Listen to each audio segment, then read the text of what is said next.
Sir, Dr. Veena, Lupin team, Pera, sir is joining in a minute. I just had a word with him. Okay, ma'am. Okay. Yeah.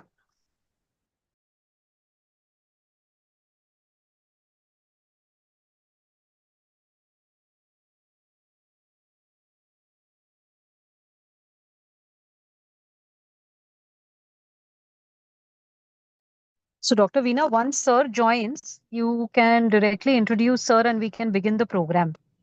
Sure. Yeah. Okay.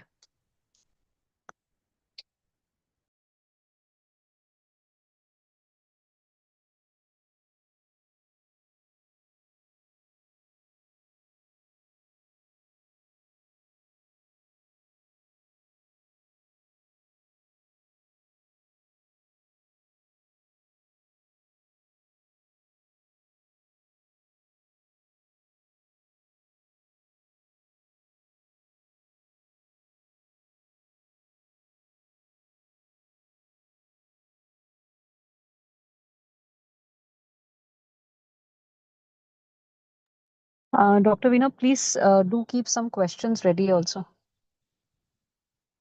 Yeah, I am. Yeah. You want me to post? Like I've got the invite. Do you want me to share my screen right now? For the I audience? think that will be better. If you can share sir's, the first slide of sir. So you can introduce him and then hand it over.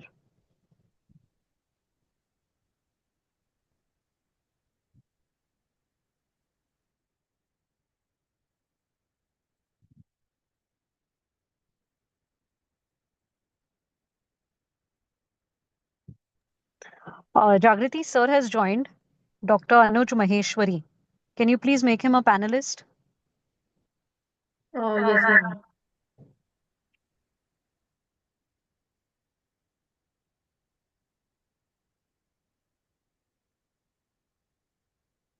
Make him co-host also so that they can on the video and share the screen.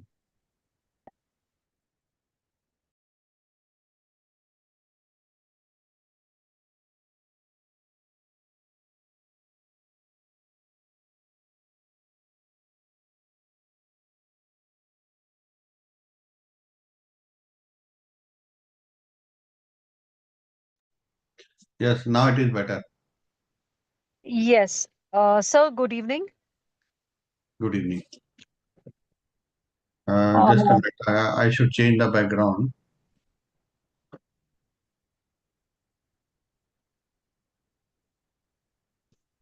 Is there any background what you have made for this program?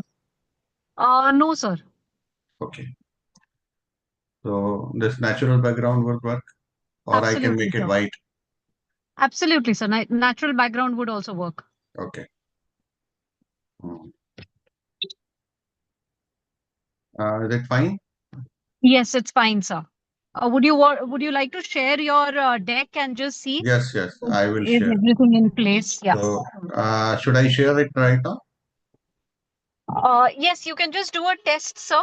And then we have with us from Lupin Dr. Veena, who would be introducing you, sir, and she would be moderating the session for today. Okay. Hello, sir. Good evening. So is it visible to you? Yes.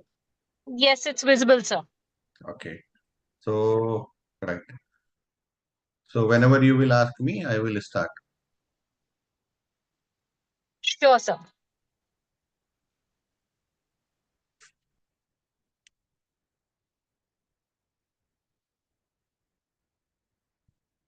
We can start, So, Dr. Veena. You can yeah, give it. Dr. Veena, I think please introduce sir, and we can start now. We already have more than 100 patients waiting. Sure. Yeah, and the So, YouTube is also live. Over to you, okay. Dr. Veena. Yeah. So, do you want to put your first screen, first slide? Yes, I can. If you wish, I can definitely. Yes, sir. Okay, you wanted to know the introduction. That's why you were asking me, Catherine, right? So, I have So, your intro. Yes. That's yeah. so okay. So, and then I have not kept my introduction in this slide deck, what I am going to present today. If you wish that I can share you another one. No, that's fine, sir. Just Mhm. if you can put the title slide, I'll introduce you, sir. Okay, that's fine. So you can start. I think now it is visible to you. No? Sir. No, sir. Okay. Okay. I'm making it.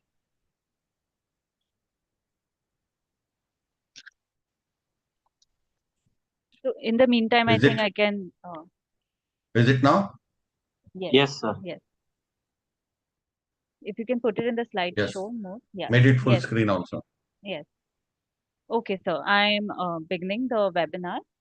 Okay, so good evening, everyone. Welcome to today's talk titled Silent Killer Alert: Understanding and Preventing High Blood Pressure. So, blood pressure or hypertension is a very serious health condition that can lead to heart attack, stroke, and other health problems. So, this webinar will help us understand why it's called the silent killer and what steps we can take to prevent or manage it. Our speaker for today is Dr. Anuj Maheshwari. Sir has an MD in medicine and he is a professor at the Hind Institute of Medical Sciences. He's the president-elect of RSSBI and he's the governor of the India chapter of the American College of Physicians. So welcome, Dr. Maheshwari. I request all our audience members, please, if you have any queries, do post them in the chat box and sir will be addressing them after the talk. So over to you, Dr. Maheshwari. Okay. Thank you, Dr. Veena. And thank you, Lupin, and thank you, Varnonaji, for giving me this opportunity. So I shall be talking about the high blood pressure is a silent killer, what we can do to control it, and how can it really destroy us or damage us. That's why it is called silent killer. It's understanding and prevention of high blood pressure we shall be talking today. As you all know that this month is dedicated to the hypertension, as World Hypertension Day falls on the 17th of this month, 17th May. So that's why we are really working for the hypertension throughout this month. And this week is the hypertension week, and this month is called as hypertension month. So it is important to make the people alert about their about knowing their numbers, about making the physical activity more aggressively followed, and at the same time they should also look for cutting the salt in their food. These are the three primary things which everybody should follow in his life. Now, to start with, what is blood pressure? Blood pressure is the force of blood pushing on the walls of the blood vessels while the blood is flowing through the wall. So, high blood pressure is that which is also known as hypertension.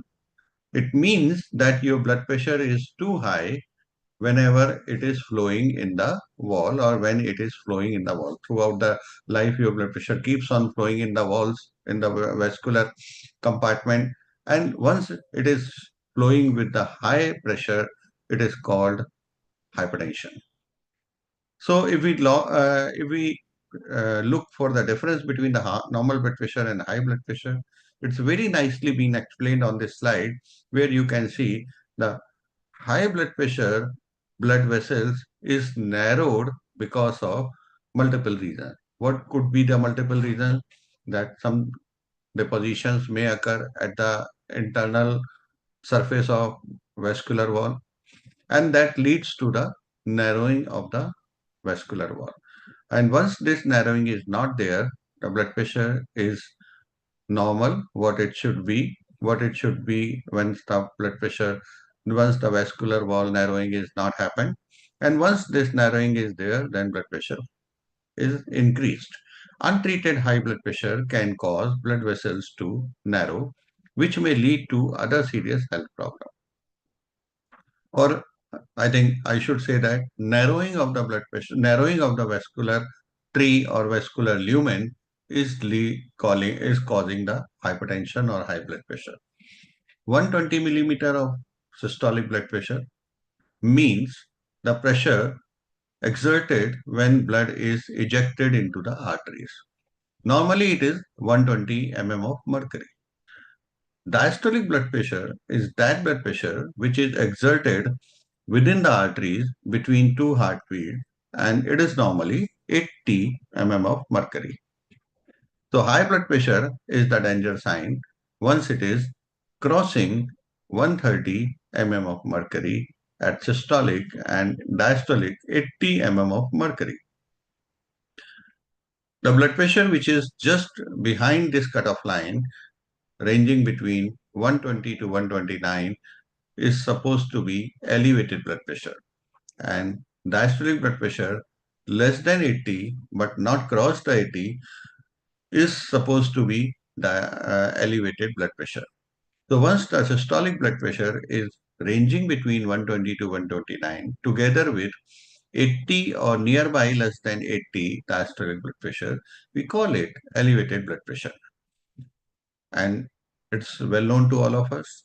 If the blood pressure is less than 120 and less than 80 diastolic, it is called as normal blood pressure. It is important to know our number for all of us, for every one of us, which is normally remains less than 120 systolic and less than 80 diastolic. It is called normal if it is both the times it is being achieved. If it is ranging between 120 to 129 and less than 80, it is called elevated. High blood pressure is more than that, anything. But if it is 140 or more than that systolic, or 90 or more than that systolic, it is called stage 2 hypertension. And crisis occurs once it is crossing the 180 at systolic and 120 at diastolic. If we look for the prevalence, globally only 1 of every 7 people has their hypertension under control. Means out of the 7 people, 6 people are keeping their blood pressure uncontrolled. And 50% of them, those who are uncontrolled, does not know that they are running with high blood pressure. Rest of the people, if we talk about remaining 50%, out of those 50% are those who are knowing that their blood pressure is high, but they are not being able to take the treatment. Now we have left with remaining 50%, or the people, those who were knowing that their blood pressure is high. Only 50% of them are taking the treatment, and half of them are controlled, and remaining half of them are not controlled despite taking the treatment. 1 in 3 Indians has high blood pressure. Those who are having the high blood pressure can be of any age, maybe the children. Although blood pressure is high because of the stiffening of the artery, so normally it takes place with the advancing age. So we can find more hypertension among the elderly people and older people. But in certain situations, it could be in the children also. Certain endocrine reasons may be there, certain kidney reasons may be there. 23.1% men and 22.6% women above the 25 years suffer from hypertension. So we can understand it very well. this is the silent killer because more than 30% of the people of the total those who are having the high blood pressure are not even knowing that they are having this. And most of the time, there are very minor symptoms or no symptoms at all. Initially, there are the symptoms once a person starts developing the high blood pressure, but once it is being ignored by the patient repeatedly, then it is then they stops having, and many of the time patient gets accustomed of those symptoms, then he did not take them inappropriate or abnormal. So whenever we talk about the prevalence of hypertension in India, especially our more of the data comes from the urban population. But it is more important to know about the rural population. Many of the time, this remains in the mindset of many of us that rural population is not having the hypertension because they do not have the stressful life, they do not have high salt diet, they do not have the uh, physical inactivity, means they are having a lot of physical activities, and because of all these reasons it is not, they are not prone to have the hypertension, but this myth is there, and because of what we do not know and we have not done appropriate prevalence studies in the rural population, so many of us do not understand it and do not believe it. But actually the wide difference between the rural and urban population as far as the hypertension is concerned is getting narrowed down as the time is being passed. And this is happening because of the fast urbanization of the villages and rural India. The prevalence of hypertension was found to be 17%, which was observed to be higher among females, 18.3% individuals than males, which were 15.8% individuals. The prevalence of hypertension was observed to be higher among the older people, as I already explained in the previous slide. It was found to be 5.26 times higher in elderly people, those are more than 50 years of the age, than the younger people, those who are having the 30 years, less than 30 years of their age. We found pre-hypertension in 65.74%, stage 1 hypertension in 11.33%, and stage 2 hypertension in 5.69% individuals. Now, there is another study in which 25 years trends in hypertension prevalence, awareness, treatment, and control in an Indian urban population has been seen in the Jaipur HeartWatch study. More than half of Indians with this medical condition, which is called a hypertension, are not even aware of it. Hypertension screening, awareness, treatment, and control in India, which is a nationally representative cross-sectional study among individuals aged 15 to 49 years, has shown the evidence on where in the hypertension care process individuals are lost to care and how this varies among states and population groups in a country as large as India is essential for the design of targeted intervention and to monitor progress. Look for the risk factors of the hypertension. We can divide into the two broad categories. One is the modifiable and there is the non-modifiable. Non-modifiable are those which cannot be changed, like age, family history of hypertension, existing health condition. Family history of hypertension is deriving from the genetic inclination towards the hypertension. That's why these things cannot be changed. Existing health conditions mean a person is having the kidney disease, a person is having any other such kind of a disease where the narrowing of the blood vessels is the part of the disease. Then in those conditions, hypertension is a necessary phenomena to be occurred and it is not modifiable. Once we talk about the modifiable risk factors, means which can be changed, and by doing so, we can stop the high blood pressure, like smoking, diet, physical inactivity is the risk factor, and physical activity actually helps us in removing or reducing the blood pressure. Weight means more weight or weight gain is the modifiable risk factor, or we can say obesity is the modifiable risk factor. Alcohol ingestion, stress, they are the other modifiable risk factors which can be corrected from the human life. Worrisome factors are those. Out of the most worrisome fact of hypertension is that it can affect any age group. Thought to be the disease of the elderly or the obese, nowadays it is being more frequently diagnosed in the young. It affects any organ of the body, be it the brain, heart, or the kidney.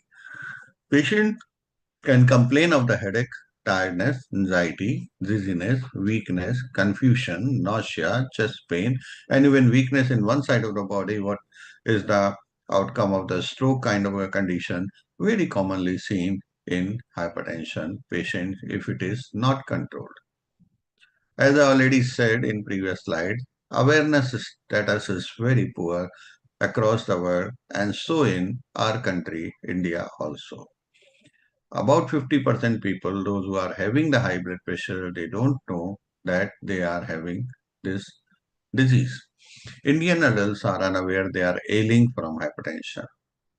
About 10.8% of the all deaths in India are due to hypertension and its complication because 50% people don't know about their hypertension, and those who know about their hypertension, 50% of them do not take the treatment. So 75% people don't take the treatment. Only 25% people take the treatment, and out of which only 50% are capable enough to control their blood pressure.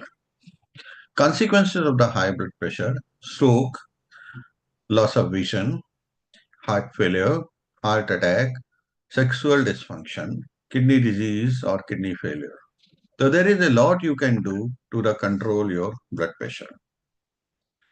How to diagnose of hypertension? You must ask about the history of the patient, like patient might have had any other disease which may lead to the hypertension. We can ask about the family history of hypertension. We can ask about the food habits in the family, so that we can also about the other habits which may lead to the hypertension like smoking, alcohol. And then we can also do the physical examination to find out those diseases and signs and symptoms which are not being told by the patient or which has not been appreciated by the patient. What could be those? Like if the patient is having any coarctation of the aorta, the patient is having any other such ailment which may be having in that patient since from the childhood or from the birth, then those can only be detected by the physical examination. And most important thing in the physical examination is measuring the blood pressure. And once you measure the blood pressure, it is very much important to measure the pulse rate and look for the pulse rate and examine it properly so that we can understand well how it is being done or how is it being have by the patient in setting of the hypertension. Because many times many causes of hypertension are predicted by the pulse of the patient. Renal function like serum creatinine, urine creatinine clearance, they all are very much important because in renal dysfunction or in renal failure, patient may have the hypertension. Electrolyte, especially the potassium. If the potassium is low, patient may develop the hypertension. If the sodium is high, it becomes the reason of hypertension. Diabetic patients are also having the hypertension. That's the blood glucose is important to measure. Apart from that, ECG, which tells about the impact of the hypertension on the heart, as well as lipids, which also tells the status of atherosclerosis, which is very important reason of arterial narrowing in many human beings. Ambulatory BP monitoring is the gold standard for the hypertension diagnosis and monitoring so that a person can be diagnosed not only whether he is having the hypertension, but also it's a circadian rhythm of hypertension, and we can also know that what is the right time to give the medication to the patient.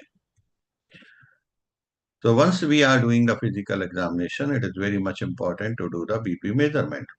It can be done into the three methods. One is the clinic or office BP measurement, and there is the home blood pressure measurement, and ambulatory blood pressure measurement is the gold standard because it gives the correct idea about the round the clock high blood pressure or hypertension status of the individual. Whenever we are doing the home blood pressure monitoring or self-measurement of the blood pressure, self-measurement of the blood pressure involves the use of blood pressure monitor to measure blood pressure when the person who is going to measure blood pressure is away from a doctor's office or hospital, usually at home. And nowadays, it has been a trend as well as it has been recommended by multiple guidelines that patients should be diagnosed out of the doctor's office blood pressure measurement, not in the office blood pressure measurement. Prepare for your blood pressure reading. You should avoid exercising 30 minutes before doing for the blood pressure measurement, not to be eating a meal at least for 30 minutes, no drinking coffee or tea or any caffeine intake for at least 30 minutes, or they should not have been done the smoking for last 30 minutes. If you are on blood pressure medication, measure your blood pressure before you take the medication of that particular time. Go to the bathroom and empty your bladder before measuring the blood pressure. Find a quiet space with a table and chair, no disorder, and there should not be any distraction. Sit and relax for 5 minutes before taking your blood pressure reading. Uncover your upper arm and put the blood pressure cuff above the elbow and mid-arm. Do not put the cuff over your clothing. Reset your arm on the table so it is supported and the blood pressure cuff around your upper arm is located at heart level. Keep your arm supported and your palms up. While taking your reading, make sure your feet are uncrossed and flat on the floor. Sit up straight in a chair. Make sure your back is supported. Stay calm and relax. Don't talk or watch TV while taking your reading. Measuring the blood pressure at home is simple and effective. Studies have shown that self-measurement of the blood pressure along with clinical support can help people with hypertension lower their blood pressure. Take more than one measurement whenever you are measuring your own blood pressure. To make sure your results are the same, take 2 to 3 measurements 1 minute apart each time. Also try taking your blood pressure the same time each day.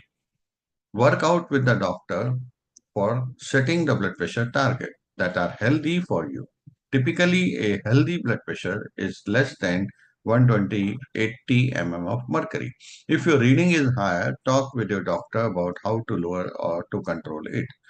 Record and track your measurement. If you may diagnosed with high blood pressure based on your medical history, your blood pressure readings are consistently high, then 130/80. Ask your doctor what your target number should be and how often to check it. Use the blood pressure tracker to record your number. What should be done as a first step for the blood pressure correction? One, we must take the healthy food, a diet which is low in sodium and saturated fat, low in saturated fat, like the DASH eating plan, should be the ideal for the blood pressure reduction. Move more means more of the physical activity. Get at least 2.5 hours of the physical activity a week to help lower and control blood pressure. That's just 30 minutes a day, 5 days a week. For if we go into the details of the healthy eating, we must add at least 5 servings of the fruits of 100 gram each time in a day. If you get fast food, ask for a salad instead of fries. Give meatless Monday as a try and commit to one salt-free day a week. Use herbs for the flavor instead. Once we are going for the more of the physical activity, it is important to do it regularly. And what can be more encouraging while doing the physical activity? Invite a colleague for regular walks or on exercise classes. Give the elevator a day off and take the stairs. Take a break to play outside with your kids. March in place during commercial breaks while watching television with your family. Smoking is the biggest killer for the hypertension, so it is important to stop smoking. The chemicals in tobacco smoke can harm your heart and blood vessels. Quitting is difficult, but many times people have done it and you can also do. Taking the first step towards a healthy blood pressure, the third thing in that series should be weight reduction. Aim for a healthy weight. Just to 3 to 5% of your losing weight can improve your blood pressure. If you weigh 200 pounds, that a weight loss of 6 to 10 pounds is needed. Join a weight loss program with some weight loss centers or with your help of your friend. Sign social support agreements with 3 family members or friends. Manage stress. That is another important part of the blood pressure management. Stress can contribute to high blood pressure and other heart risk. If it goes on for a long time, it can make your body store more fat. Practice mindful meditation for 10 minutes a day. Share a funny video, joke, or inspirational quote with a friend. Talk with your doctor if you have trouble managing stress on your own. Healthy diet and physical activity can reduce a substantial burden of coronary heart disease, hypertension, up to 80% of type 2 diabetes, and significant proportion of the premature death. What is healthy meal or healthy food? A healthy meal includes generous amounts of the vegetable, adequate whole grain, pulses or beans, along with modest portion of the nuts or seeds, complementary by selection of fruits and plain fermented yogurt or curd. It is free of added sugar or contains very minimal amounts and is seasoned with minimal oil or fat and salt for taste. What can make a healthy snack? An ideal healthy snack consists of the vegetable or fruit salad adorned with a seed or nuts topped with yogurt. Additionally, a roasted or boiled beans, lobia, chickpeas, and peanuts can serve as a nutritious snack option. ICMR National Institute of the Nutrition's dietary guidelines in 2024 suggest about the balanced diet. What is the balanced diet? Balanced diet fulfills all nutritional needs of the body. No single food can provide all the necessary nutrients. These need to be obtained through judicious use of a variety of foods. Appropriate dietary habit includes promote optional growth and development, prevent malnutrition in its all form and undernutrition, micronutrient deficiencies, overweight and obesity, and diet-related non-communicable disease. A balanced diet should provide not more than 45% calories from cereals and millet and up to 15% of calories from pulses, beans, and meat. Rest of the calories should come from nuts, vegetables, fruits, and milk. If we look for the high blood pressure diet chart, it should be having like this at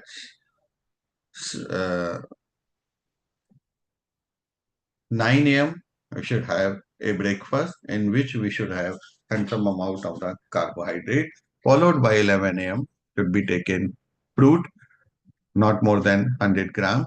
1 p.m. is the lunch time where we can take one non-vegetarian dish also. 4 p.m. is the time of sprouted with tea, or preferably the tea should be green tea, and then 8 p.m. should be the time for the dinner. And we should ensure that it should be rich in leafy vegetables or green vegetables. The total fat of the high blood pressure patient should not be more than 15 gram in a day. Calcium must be at least 500 milligram. Sodium should not be more than 1 gram, 272 gram carbohydrate and 40 gram in protein and 17 gram iron is recommended in patient daily total calories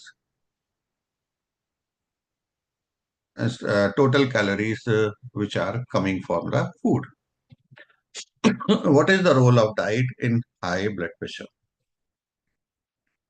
Sodium intake reduction, potassium enriched food inclusion, magnesium, and its inclusion in the food matters, so that magnesium enriched food should be promoted in hypertension individuals. Dash diet means which is rich in the fruits, so that more of the potassium can be received by the patient. Balanced meal plan consisting of the fruits and vegetables with lean protein and low fat dietary component that aid in maintaining healthy blood pressure levels. Cutting down on the sugar intake. Reducing sugary drinks, processed snacks, and sweets from your diet effectively prevents hypertension and ensures healthy living. There are certain foods which should be avoided with high blood pressure, like high sodium intake food or 1 teaspoon of the salt should not be more than this. Limit your caffeine intake.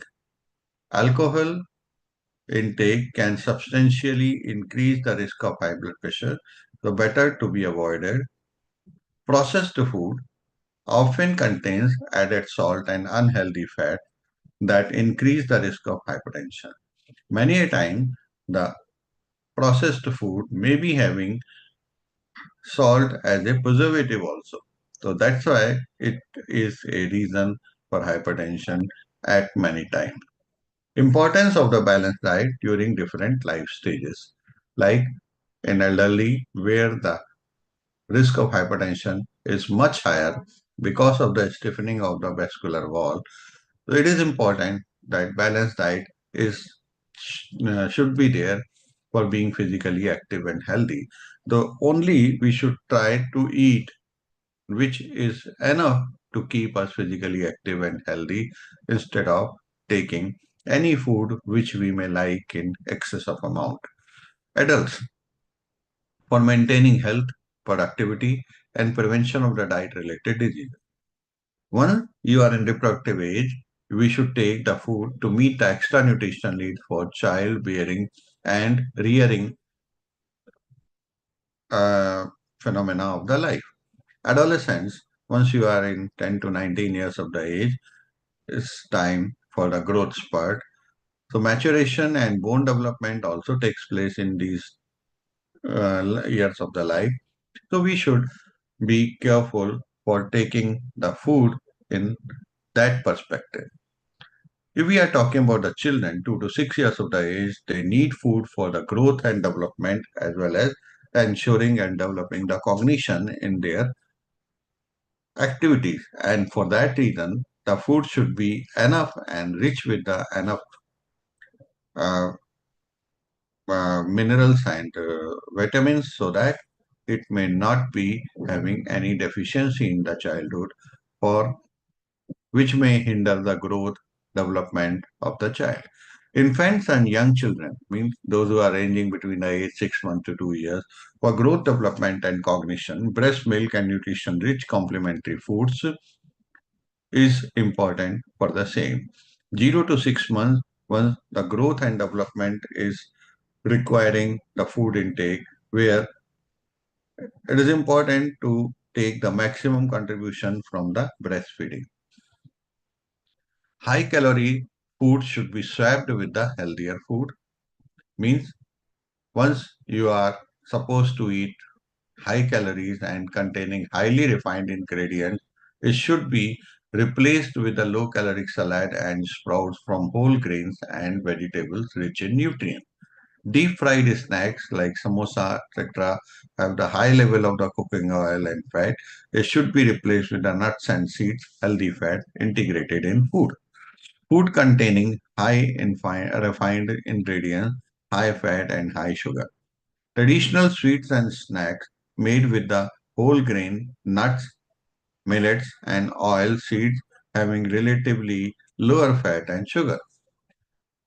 So again, once we are going to take the drinks which are rich in the sugar sweetened carbohydrate, sugar sweetened carbonated, non-carbonated beverages, health drinks and energy drinks should be replaced with the neutral foods like tender coconut water, buttermilk, fresh lemon juice, chia seeds soaked in lemon juice. Fresh fruit juices should be replaced with the whole fruits. Jam, sauces, and dips should be replaced with the fresh homemade chutneys and dips, which are being made by the help of the coconut, etc. Avoid carbonated beverages and fruit juices with added sugar, like cola drinks which are carbonated drinks, and mixed fruit juice, which are packed food, are full of the preservatives, which are mostly the sodium salt. So they should be replaced with tender coconut water, buttermilk, fresh lemon juice, and chia seeds soaked in lemon juice.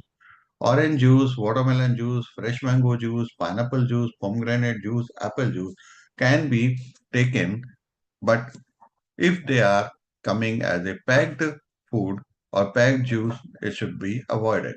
Whole fruits are preferable as they contain fibers and their nutrients. Freshly made juices for one normal individual should be from not more than 100 to 150 gram of the fruits.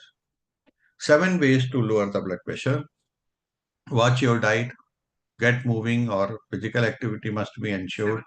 Avoid smoking. Reduce the stress level. Manage the weight or weight reduction should be encouraged. Get rid of the obesity. Reduce alcohol consumption and take your medications in time. Medications for the high blood pressure, classes and their effect. So multiple varieties of medications are given for control of the high blood pressure. The most recommended one is the RAS blocker. RAS blockers are also having the two groups of the medication. One is the ACE inhibitors and the other is the ARBs. Angiotensin converting enzyme inhibitors or ACE inhibitors reduce the body's production of a chemical that causes the arteries to narrow.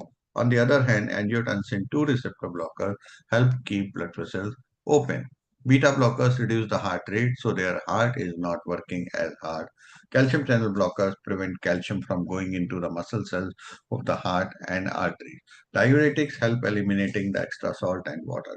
Treating high blood pressure can lower your risk of high life-threatening conditions, keep you out of the hospital, help you live longer. Ways to manage high blood pressure: take prescribed medicine, monitor your blood pressure, increase physical activity, eat a healthy diet. Thank you very much for your kind listening. If there is any question, I shall be very happy to take that. Thank you, sir, for a very informative presentation. We do have a few questions. Um, as you mentioned, hypertension is a silent killer. So, after what age do you recommend that we should be having regular BP checks?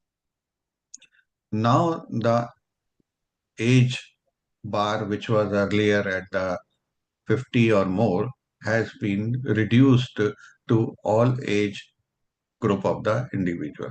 Earlier it was thought the stiffening of the arteries, which is the main reason for the blood pressure increase, used to happen once a person crosses the 50 years of the age. And hypertension was supposed to be a phenomena of the aging. But now, in present scenario, once we are having so many changes in our life from 18 years onward, many of our youngsters start taking the alcohol, smoking.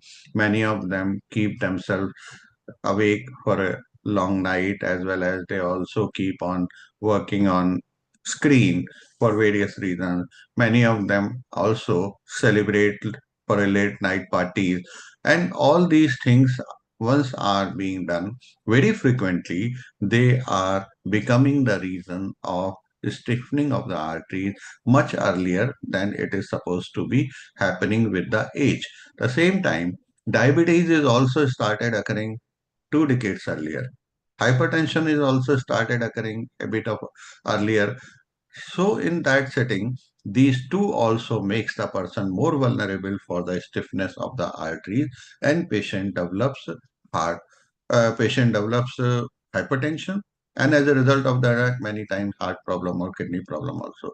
So I suggest 18 years onward, people should check their blood pressure regular basis, at least once in a year must be done. Thank you, sir. So, as you mentioned, there are certain complications that can arise from hypertension. So, sir, we have a question. Can you please elaborate how hypertension may cause sexual dysfunction? Yes. For how does it causes the sexual dysfunction? So multiple mechanism works at the same time. One is the basic mechanism of that is the endothelial dysfunction. Endothelial dysfunction starts much earlier than the hypertension sets in our body, because hypertension is the high blood pressure which gradually increases.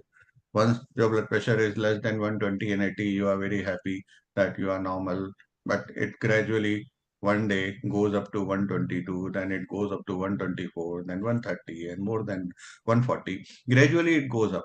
And once this is happening, once your blood pressure is less than 120, endothelial dysfunction starts taking place. And in fact, this endothelial dysfunction takes your blood pressure to that level which is not really acceptable to you. So this endothelial dysfunction also starts working into the blood vessels. The blood vessels which are giving the blood supply to our sexual organs, as well as the blood vessels which are giving the supply to our brain. So whenever the sexual dysfunction takes place, it is not only the sexual organ which is responsible for that. Our brain is also responsible for the sexual dysfunction. So many of the time you find a lot of patients of the sexual dysfunction in the clinics of the psychiatrists. Reason is that they are having the sexual dysfunction, and at the same time they are also having others related problems like anxiety, neurosis, psychiatrical diseases, for which they visit to the psychiatrist. Many a time this is related to the hypertension, and multiple times it is also seen that hypertension patients are diagnosed for the first time in the psychiatry clinic, in especially if they are in their early age. So this is the mechanism which is related to the stress, which is related to the narrowing of the arteries.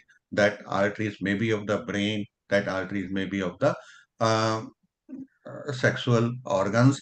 At the same time, once they are not having the enough space and enough filling of the arteries, then obviously the sexual erection does not take place, and it leads to the sexual dysfunction. So it is multi-pronged and multifaceted mechanism which takes our patient towards the sexual dysfunction. Thank you, sir. So, next question is by Dr. Anjali. She asks, why blood pressure fluctuates due to seasonal variations? And Why if blood pressure? fluctuates due to seasonal variations, and if somebody's BP is elevated in winter, then should that patient be taking medication or not? And when does the role of medication come in? So she's asking you to please elaborate. That's a very good question.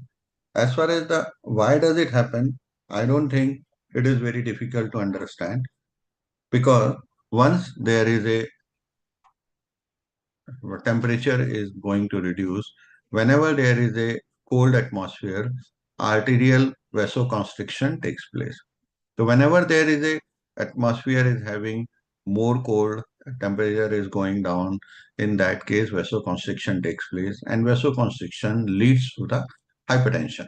Because once the arteries are not remain dilated enough to supply the blood to or end organ, they gets more pressure to supply the blood so that they can maintain the blood supply whatever the need is there. So this makes the vasoconstriction. Cold makes the vasoconstriction, and vasoconstriction causes the hypertension. Once a person in winters develops the hypertension, it must be corrected. Not necessary. Medicine should always be the answer for that. If you can do is without medicine by lifestyle modifications, mean making the person more physically active, making the person more doing the exercise, making the person keep himself heating, because it is caused by the cold atmosphere. If you are providing the enough heat, probably this will be correcting the hypertension. But if this is not enough to correct the hypertension, obviously we should not hesitate to take the medication. And it has also been seen few people may need medication up titration during the winters, which may need to down titrate or reducing the medication again when March and April starts.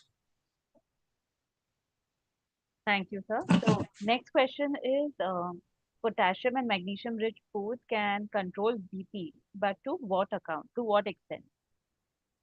Pardon, repeat the question. Potassium and magnesium rich foods can control BP, but to what extent?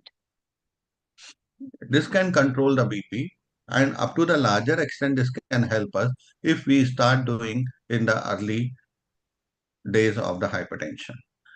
If these are the reasons for development of the hypertension, then only correction of these items in the food, only including these items in the food would be sufficient to correct the hypertension.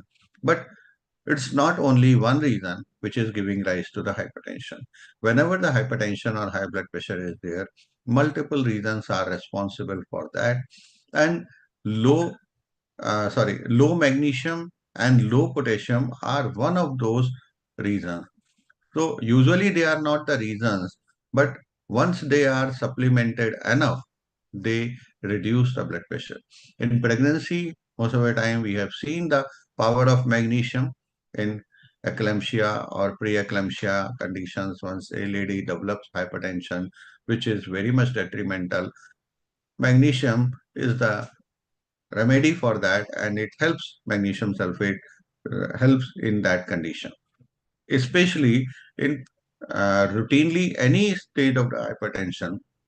If you ensure that patient's food is having enough amount of the fruits, and fruits are the very good source of the potassium, then it helps in reducing blood pressure. More important thing, you must have seen that the patient, those who are in the kidney failure, they have got their potassium level set at the high. They are having the hyperkalemia. In those settings, if you will reduce the potassium, then your patient would be getting relief from the symptoms of the kidney failure. In those conditions, we should not focus our potassium supplementation or potassium rich foods. This is the time when the potassium rich food should be cut down. So whatever is the cause, whatever is the setting of the patient, whatever is the conditions which are giving rise to the hypertension, looking into that, blood pressure treatment should be done. It's not only the one point which should be targeted. We should look the patient in full of his disease profile, in full of his health profile. Thank you, sir. So our next question is by Mantasha. So the question is, a few weeks ago, my mother's BP was within the normal range. However, a recent test indicated elevated BP levels. Should she be concerned, and does she need to start taking any medication? Whenever a person is having the hypertension in the old age, he should be treated. I'm not saying that he should always be started the treatment with the medications or pharmaceutical intervention should be given immediately. No, pharmaceutical intervention is immediately needed once the blood pressure is stage 2 or higher than that. What is that? If the patient is having the blood pressure more than 140 systolic and 90 diastolic, more than that, then it calls for the immediate pharmaceutical intervention.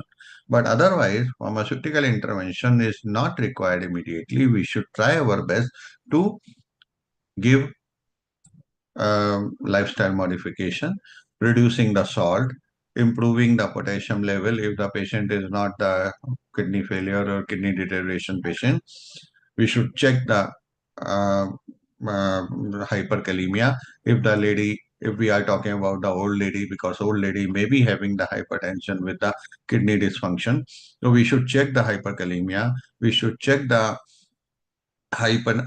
we should check the serum sodium level also. At the same time, we should cut down the sodium in the food. We should we should ensure that physical activity should also be done, because in old age also it is very much important that some sort of the physical activity should be continued, so that the blood pressure should remain under control. So salt correction, good amount of the fruits in the diet if the patient is not having the hyperkalemia or not having the kidney dysfunction. Good physical activity is the key methods for the hypertension correction. They should be applied first, and once they are not working, then we should think about correction medication to be given. In the elevated hypertension, medication is not recommended.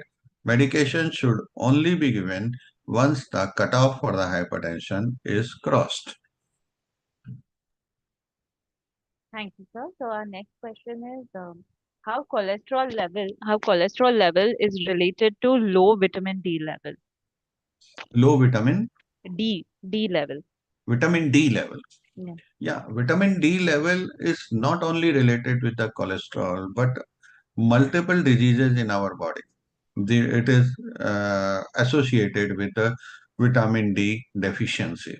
That includes diabetes, that includes hypertension, and hypertension is more commonly associated with the vitamin D deficiency because it happens in the setting of the kidney dysfunction. We all know that vitamin D formation takes place complete with the help of the kidney. So whenever the kidney is not working appropriate or working in the right manner, then vitamin D deficiency most of the time becomes the reason, and sometimes it becomes the effect also. So in those situations, if it is there, we should correct it. Whether it will be simple reason for the hypertension, so I cannot say that if you will start giving the vitamin D and patient blood pressure would become all right. But definitely it will help in improving the blood pressure correction or improving the hypertension if the patient is having the vitamin D deficiency. So if the patient is having the vitamin D deficiency, we should always correct it. But it is not a remedy for the hypertension, or neither it is a remedy for the dyslipidemia. Although there are certain medications, certain statin preparations are coming up in the market which are together with vitamin D, which are in the combination of the vitamin D. But those preparations should be given in the setting of vitamin D deficiency only. So we have three more questions. So the next question is the patient with hypertension always complains that it's hard to fall asleep. They suffer from insomnia and have constant severe headache. In this case, what should we suggest to them? Very good question and very interesting also. And it must be, I'm very happy that this question has been asked, because both these things are causing each other. They are the vice versa condition. Hypertension is giving rise to the insomnia. And many a times insomnia is happening for any reason. It gives rise to the hypertension. For example, if somebody is deprived of the sleep for many reasons, for some death in the family, for some financial crisis, for some workplace crisis, or for some personal relation problems, some family problems, divorce, etc., these may give rise to the hypertension to the individual. But at the same time, it has also been seen that if a person is having insomnia, and you check the blood pressure and you find that blood pressure is high, simply give the antihypertensive medication to that, and you will see that his sleep will automatically gets restored. So both the things are causing each other and are associated with each other. So this thing should always be kept in mind and should be treated in the after taking the detailed history and should be treated accordingly. That's why I say that many of the hypertensive patients are caught in the psychiatrist clinic because many insomnia patients are also one of them. Thank you, sir. So our next question is, does withdrawing from hypertension medication cause worsening of the condition always? And Neha says that because they have seen that people withdraw from these medications when they feel they have a controlled BP, and then they have to start taking medications again when the symptoms return. Multiple times, hypertension is governed by the lifestyle and life's various phenomena. For example, if you are having some stress in your life for whatever reason, and you got the hypertension and you developed hypertension, and you could control your blood pressure on a medication whatever has been set by the doctor. Suddenly that stress has gone and you are happy now. Happiness is the biggest medicine. So laughter is the biggest pill which can correct the hypertension or any such disease. So in those conditions, many a times it is seen that blood pressure comes down. But it does not mean you should reduce the medication, you should stop the medication. Although blood pressure medication should be reduced, can be reduced if the blood pressure is being maintained less than 110 or less than 70 on blood pressure medication. You try to reduce the medication 25% and see what happens. Once it is going high, which is crossing the boundary of the hypertension, you should come back to the same medication. Otherwise, you can continue with the medication, what is being reduced. But it should not be stopped immediately. Whenever we stop the medication or cut off the medication, suddenly it always have the rebound phenomena, and that rebound phenomena again develops hypertension. Sometimes some people remains watchful for 1 month or 15 days or sometime, then the residual effect of the BP medicines remains there, and people thinks that my blood pressure is corrected because now I am not getting any hypertension. But as and when those medications lose its effectivity, their blood level goes zero, then again blood pressure starts getting rising, and it goes and it takes some time to cross the danger line. And whenever it crosses the danger line, you will not come to know that danger line has been crossed. So for any reason, if somebody's blood pressure goes down to the level where he or she needs to stop the medicine, he should be always very much watchful for his or her blood pressure, whether it is not rising again.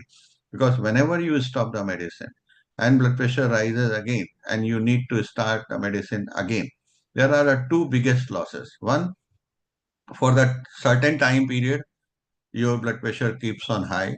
Your all the end organs which are being affected by the hypertension, they are getting deteriorated, they are getting spoiled, may it be kidney, may it be brain, may it be heart, may it be other important organs of the body. Many people start getting the forgetfulness.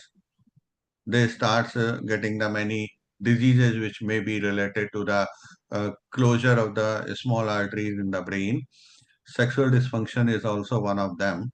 And once they start the medicine again, after once they come to know that this thing can happen and they go to the doctor and doctor says, no, you have not stopped the medicine of the blood pressure, again start. Then always remember, once you are stopping the medicine and taking a break for the medicine and starting it again, the second time, the more medicine shall be required as it has been required for the first time. More medicine shall be required to bring you down normal than as it has been in the first time. So why to do this take and why take this much of the risk? Keep continue the medication. Thank you, sir. And last question now. Does the blood pressure of a person having varicose veins, is it related or dependent in any way? Varicose vein is not directly related to the hypertension, but if any person having the varicose vein but hypertension is also there, then it should also always be corrected. We cannot think that obviously that varicose vein is because of the hypertension, but if it is there, it's to be corrected, and both are the separate thing, may not be related with each other, but hypertension should be corrected in any situation. Thank you, sir. Thank you so much for a very informative presentation and taking time out to answer all our doubts in so much detail. So thank you very much. I would also like to thank our audience members, particularly for posting so many queries. And I hope you enjoyed our talk. So thank you once again. And it's goodbye from our side and good night. Thank you. I think I enjoyed replying the questions most, as I enjoyed in presentation, because presentation is a routine thing what we can do. But I am very happy that people asked such a brilliant question, which I really enjoyed giving the answer. At the same time, I thought that they must be benefited in their practice after knowing the answer of these questions. And I'm really grateful of you also that you could remain between me and these people, those who asked the question, and reach to me with the in the right spirit of those patients, those people who has asked the question. So thank you very much to you as well as Lupin for bringing this program for the people, those who were listening. Thank you, sir. Thank you once again. Thank you. Should I disconnect now? Yes, sir. So we are come to the end of the webinar now. So thank you. I think you can So some Lupin person would come, or you are from the Lupin? Lupin team itself, sir. Okay.